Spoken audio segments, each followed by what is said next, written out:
questo enorme spirito d'acqua che illumina i marinai,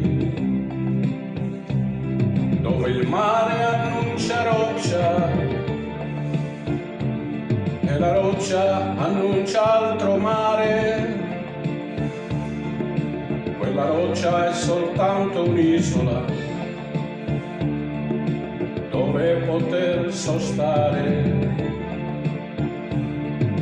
Popolazioni millenarie son passate di qua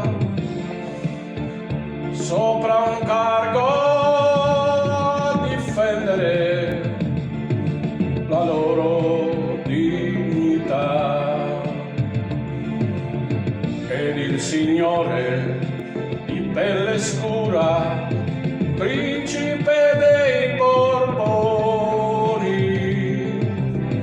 ancora addosso sull'armatura l'odore dei limoni, l'odore dei limoni. Mediterraneo, Mediterraneo,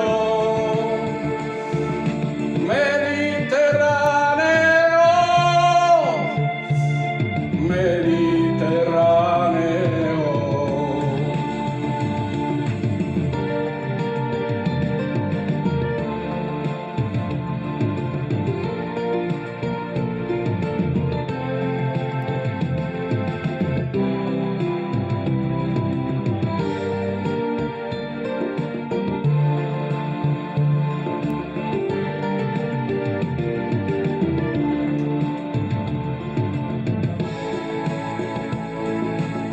Se sarai fedele a lui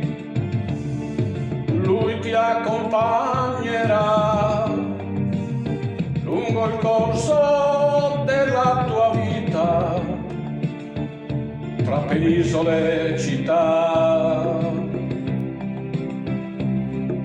tra la gioia e la sconfitta, la vittoria ed il dolore. Il tuo corpo avrà il suo fascino, la tua pelle porterà il suo odore. E su da Tangeri a Gibilterra, tra i continenti il mare e l'Atlantico falso immobile si sogna di rubare.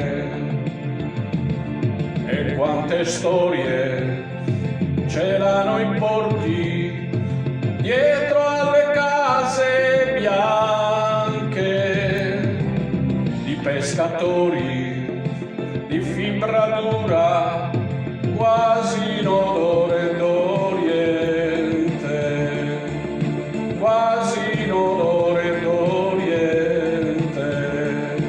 Mediterraneo, Mediterraneo, Mediterraneo, Mediterraneo.